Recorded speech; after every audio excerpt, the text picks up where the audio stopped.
Morality and Baked Goods by Sky Silverwing. Some might say that it was a confluence of magic.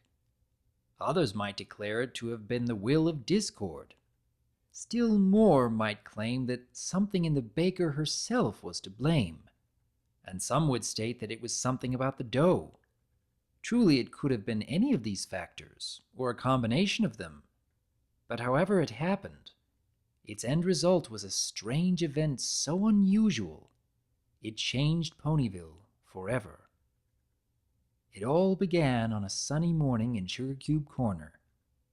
Pinkie Pie, the pinkest, most hyper, most curly-haired pony in town, was finishing with all of the baking that Mr. and Mrs. Cake asked her to do while they were off in Hooverville.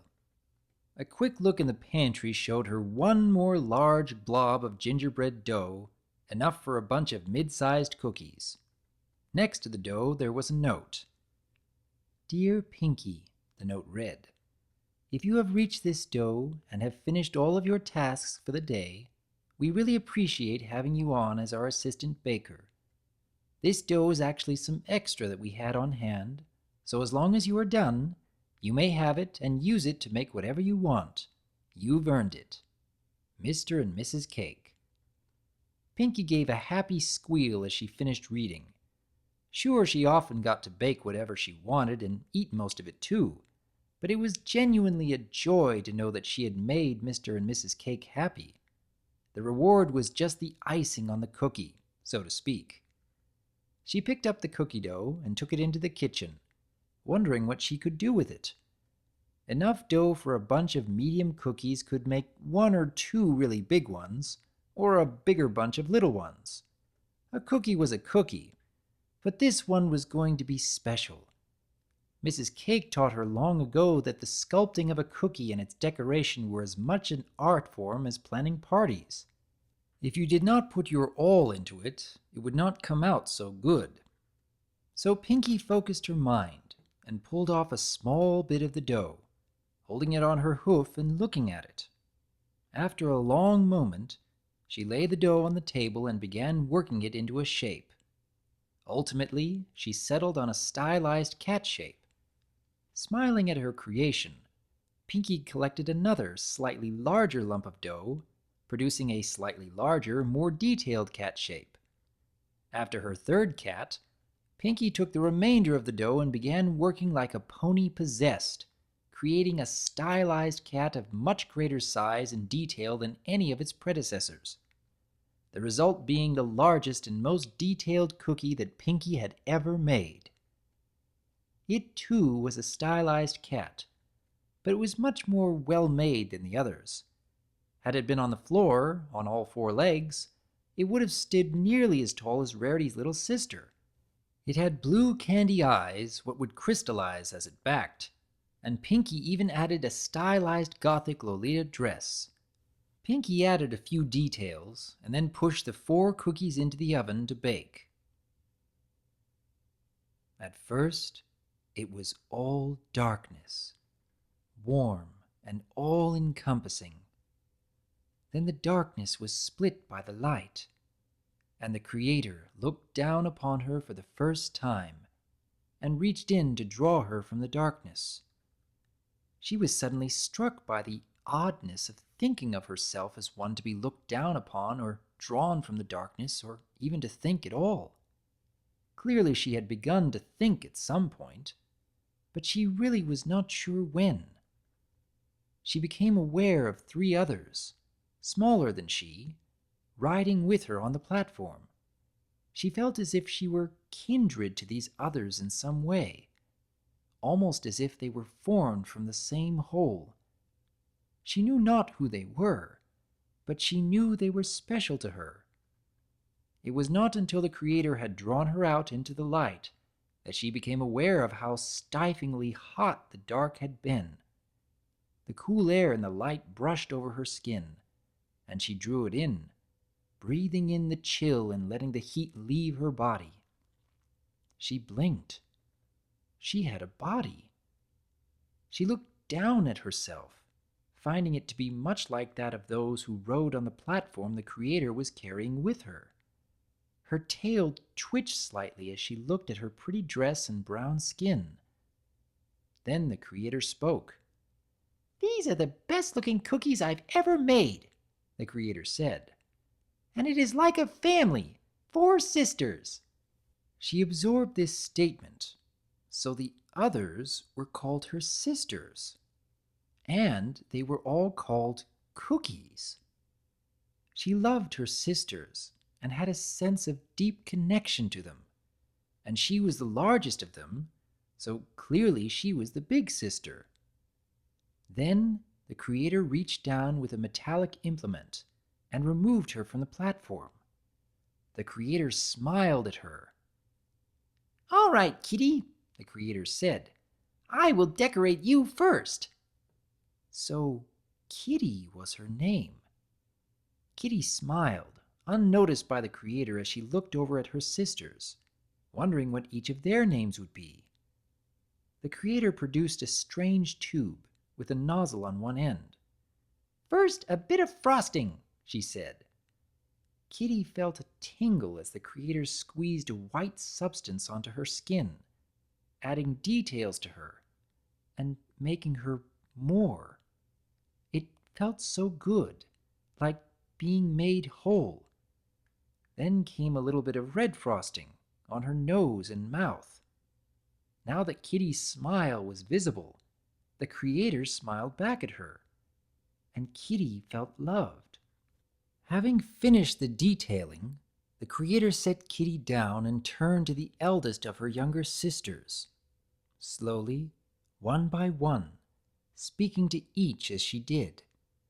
The creator removed each of Kitty's sisters and gave them each faces and names.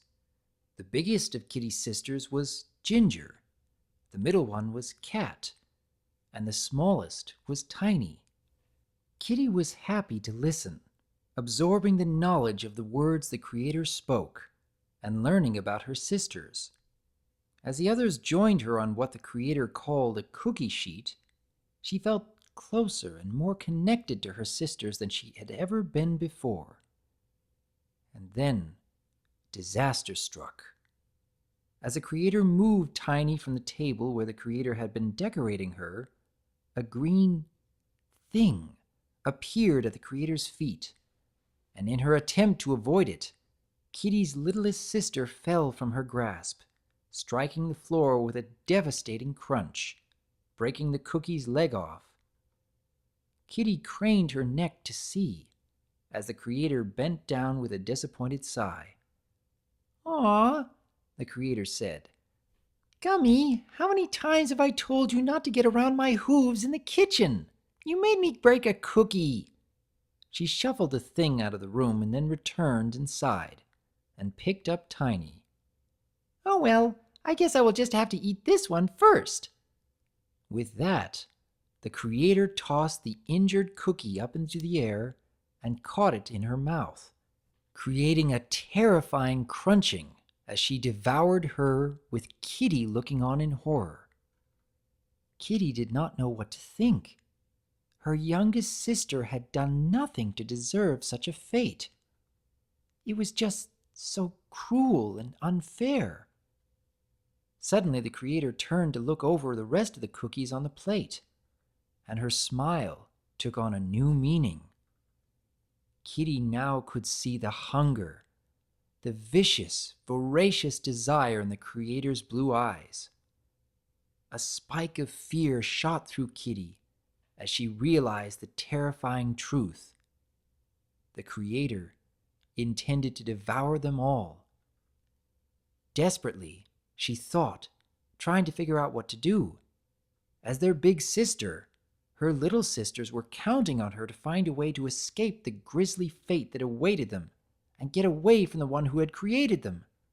Kitty was trying to figure out what to do when the creator reached for her second youngest sister. Kitty had never learned to move before, but to save her second sister, she flung herself at the creator's extended hoof. In that same moment, the plate bucked slightly as the creator's other hoof pressed on the edge of the plate. "Oops," the creator said, in that deceptively jolly voice. as she brushed off Kitty's desperate attempt to save her sister and shifted her back to the far side of the plate. "Don't want to accidentally break this one before it's time to eat it," she said with a giggle, and then she scooped Cat up, licked her lips, and bit her head off. A shot of grief shot through Kitty as the creator devoured the remains of her second sister. It was a horrible and gruesome spectacle, crumbs and bits of frosting covering the creator's cruel pink hooves. Then the creator snagged up the last of Kitty's sisters. Kitty could not stand to watch as the last of her family was devoured. She finally found her voice. "No!" she cried, and with tremendous effort, born of desperation, she hurled herself at the creator's face. The creator gave a startled yelp and stumbled backward, falling over, and both Kitty's and the creator's eyes went to Ginger as she tumbled helplessly through the air, flipping end over end. And then, with a horrible crack, she struck the floor and shattered. Kitty stared at the remains of her sister, her heart broken. In moments she had gone from a big sister to all alone. It wasn't fair. It wasn't right. There was a clop of hooves behind her, and she turned to see the creator staring at her. Kitty did the one thing that came to mind. She had been unable to save her sisters, but she could certainly save herself. And so she leapt to her feet and ran for the door. Fluttershy watched as her cute little possum friends played in the middle of a field not far from Sugar Cube Corner. She was glad that Rainbow Dash had gotten up early to clear the clouds that morning, as it ensured that her friends had a sunny day and would not have to worry about getting startled by, "Get back here, you cookie!" A cat made out of gingerbread dashed through the group of possums, fleeing from a very cross-looking Pinkie Pie. The cat attempted to hide among the possums, but the possums, rather predictably, immediately stiffened and fell over, playing dead as possums tend to do when they are startled. This left the cat, caught out, clearly visible to her pursuer. Pinkie grinned maniacally. "I've got you now, you tasty morsel," she said, looming over the gingerbread cat. "Pinkie Pie!" Fluttershy was at her most assertive when it came to scared animals. "What do you think you're doing?" The yellow-furred Pegasus stepped firmly between Pinkie and her prize, fixing the pink pony with a glare that was not that short of her infamous stare. Pinkie froze and backpedaled rapidly until she plopped down on her rump. "Fluttershy?" she said incredulously. Fluttershy stepped up an inch from Pinkie's face. "Why were you terrorizing this poor creature?" she demanded, not skipping a beat. Pinkie almost flinched. "It's not a creature," she said lamely. "It's a cookie. I baked it and then it ran away." Fluttershy softened her tone slightly, glancing at the cookie that was now cowering behind her. "Pinkie, can't you see the poor thing is scared?" she plaintively asked her friend. "Clearly she does not want to be eaten." Pinkie giggled. "Silly Fluttershy," she said patronizingly. "Cookies can't be scared. They're cookies. They're not alive. This one is just running away for some reason." She attempted to step around Fluttershy to continue her chase of the cookie, but Fluttershy matched her step. She was not going to back down on this. "Pinkie, if it was not alive, it would not be running away," Fluttershy said, "or crying in terror." Illustrating the point behind Fluttershy, Kitty suddenly cried out in fear. The Pegasus pony whirled around to find the poor thing surrounded by hungry-looking possums. The creatures closed on her from every side like a pack of wolves. Fluttershy leapt to the gingerbread cookie's aid. "Hey!" she shouted at the possums, snatching the cookie up and sending the possums back into their mock death spasms. "Leave her alone. You know full well I don't like it when my animals act like bullies. Or did you all forget what I told Mr. Coyote last night, when he thought he was going to snack on one of you?" The possums looked a little abashed as they came out of their dead playing. Clearly they were sorry for picking on the walking cookie. Fluttershy held the cookie protectively. "Are you all right, little one?" she asked. Kitty looked up at Fluttershy with huge, terrified eyes. "Kitty thinks so," she said softly. Fluttershy's eyes widened. "You can talk?" she exclaimed. Kitty nodded. "A little," she said. "Kitty's still learning." Fluttershy smiled at her. "That is amazing," she said, and then turned to Pinkie. "See? She can talk. That clearly means she is alive." Pinkie sighed. "Fluttershy," she tried to explain calmly, "it's a cookie. Cookies can't be alive. They're cookies. Now give me back my cookie. Mr. and Mrs. Cake gave me that dough to make a cookie out of it, and I'm going to eat it." Fluttershy could hardly believe her ears. "She is clearly alive," she said. "She walks and talks, and she says she does not want to be eaten. So I am not going to let you eat her." The two of them stared at each other for a long moment. "Hey guys, what's up?" Twilight Sparkle trotted over, sensing the tension between her friends. Pinkie turned to Twilight and spoke first. "Twilight," she said, "Fluttershy took my cookie and won't give it back." Twilight raised an eyebrow and looked at her other friend. "Fluttershy?" she asked. Fluttershy held up the gingerbread cookie. "This cookie is alive," she said. "She does not want to be eaten. Right, Kitty?" Kitty looked at Twilight. "Kitty is alive," she stated. "Kitty doesn't want to be eaten." Twilight stared at the cookie for a long moment, and then she turned back to Pinkie. "And why do you want to eat this cookie even though it appears to be alive and sentient?" she asked. Pinkie stared at her. "It is a cookie," she explained. "It can't be alive. Cookies are made of dough, not flesh like ponies. It's not possible for it to be alive." Twilight raised her eyebrow again. "Well, it certainly seems to be alive to me," she said. "Though I do find it surprising that you, of all people, are arguing from a stance of something that you can clearly see in front of you not being possible." Pinkie looked at her, a slight twitch forming in her eye. "Just because it can walk and talk doesn't make it alive," she said. "You know, like the other Pinkies that came from the mirror pool." Twilight thought about that for a moment. "You have a point there," she said. "A magical construct could probably walk and talk. The only thing that stopped the mirror versions of you from being real was that they did not have your heart. They lacked your caring for those you love, thinking only of their own fun. They could not worry about the possibility of not being with their friends because they were too busy having fun on their own." Fluttershy stepped forward. "So what does that mean for Kitty?" she asked. "How do we tell if she has a heart?"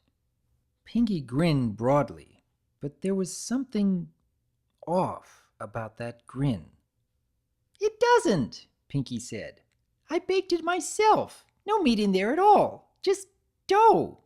Give it to me." Kitty's face fell, but Fluttershy took a step back from Pinkie. "That can't be right," she said. "She has a heart. She must have." Twilight looked at the cookie for a long moment. "By heart, Pinkie, I mean the metaphysical core that makes a pony a person," she said. "Your heart is what makes you you." I guess there is a question I could ask that should give us an answer. Kitty looked at Twilight. What question? She asked. Twilight looked at her and nodded. Kitty, if you don't mind my asking, how do you feel? She asked. Kitty thought about it for a long moment. Kitty scared, she said. Kitty doesn't want to be eaten. She thought for a moment. Kitty also happy. Find one that will protect. Another pause. Kitty also sad. Miss sisters. Pinkie Pie flinched, and her hair deflated a small amount. Fluttershy turned to look at the cookie. Oh, you poor thing, she said, fussing over Kitty. Do you want to talk about it? Pinkie turned to Twilight, a slight tremble in her movements as she drew her friend aside. Twilight, she said, I need for that cookie to not be alive, Twilight. Do you understand? Twilight stared at her for a long moment. Pinkie, she said softly, what did you do? It was at this point that Fluttershy whirled, pure horror on her face. Pinkie Pie, she shouted. You ate her sisters? The thin veneer of calm that Pinkie had been struggling to maintain this whole time shattered, and she dissolved into tears. I didn't know, she cried, throwing herself to the ground in front of Kitty. I'm so sorry. I didn't know that you and your sisters were alive. If I had known, I never would have eaten them. I thought they were just ordinary cookies. Pinkie covered her eyes with her hooves and sobbed. Fluttershy looked at Twilight, and Twilight looked back. Neither of them were really sure what they could do to comfort their friend. Kitty was not really sure what to think. Then Twilight got an idea. Pinkie, did you eat all of the other cookies, or was there some left? She asked. Pinkie looked up from her sobbing and sniffled. Well, she said slowly, I broke the smallest one and then ate it. And I ate the middle one. But Kitty made me drop the third. It's still in pieces on the kitchen floor. Twilight smiled. Then how about if we check the remains of that cookie to see if it shows signs of having been alive? She asked, and then glanced at Kitty. We will be very respectful with the examination, and then, if you like, we can lay her to rest properly, whether she was alive or not. Kitty thought for a second, and then nodded. Kitty would like that, she said. Ginger closest to Kitty on pan. Together the four of them went into the kitchen and found the remains of Ginger. They stood around her for a long moment, before Twilight began using her magic to pick up all the bits and pieces of the shattered cookie up off the floor, and place them on the nearby cookie sheet. Carefully, she put the cookie back together, piece by piece, until it had formed into a cat less than a third of Kitty's size. Ginger was by no means as well decorated or as well sculpted as Kitty, but as Twilight checked the cookie over, it became very apparent that Pinkie had put a great deal of effort into making her. The detail was impressive, and she could tell that Pinkie had put a fair amount of love into the making. There was one other thing apparent, though. There was no evidence that this cookie had ever been anything more than it was now. Just a cookie. Twilight turned to the others. I can't find anything to suggest that this cookie was ever alive, she said. She looked at Kitty.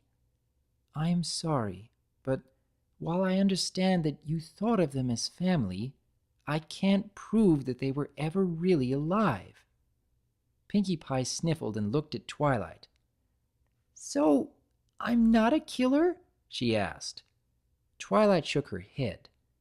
They were just ordinary cookies, she confirmed. I don't know how Kitty is alive, but it would seem that she is the only one of the cookies that was. Pinkie Pie's hair poofed up a little bit, but she turned to Kitty, kneeling down to eye level with her. Kitty, I'm so sorry for all that I put you through, she said sadly. I was just so certain that if you were alive, maybe the others had been too. I was terrified that I had done something truly horrible. I think I did something almost as bad by saying you weren't alive. Can you ever forgive me? Kitty looked at the pink pony, and then she looked back at her friend Fluttershy, who nodded. Kitty can forgive Creator Pinkie, Kitty said. Kitty think Pinkie family. Fluttershy and Twilight too, yes? Everyone nodded and shared a hug.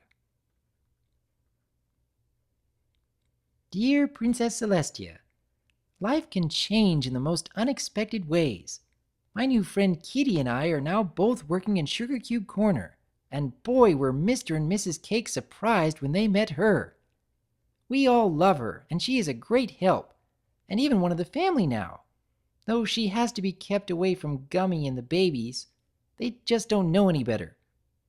It is now standard practice to check to make sure that the food we bake here is not alive before we serve it. I think that you would approve. I learned that even in the worst of circumstances, a friend can be made, sometimes literally, with a little bit of effort and a lot of love, and friendships can be kept with exactly the same things. Well, I gotta go. Kitty is trying to make macaroons, and I need to show her how. Sincerely, Pinkie Pie. That was Morality and Baked Goods by Sky Silverwing. While not all that long, this story does present a rather intriguing concept. In a world overflowing with potent magics, even some with unexpected consequences, how would that change one's concept of what constitutes a living being? We've seen all kinds of inanimate objects brought to life throughout the show, mostly due to Discord's chaotic magics. But how would you react when something you've never even considered sentient suddenly gets up and walks around? I may have to put together a video discussing these concepts, but I'm rather curious about what each of you think. Until next time, I am Dr. Wolf, and I look forward to hearing from you.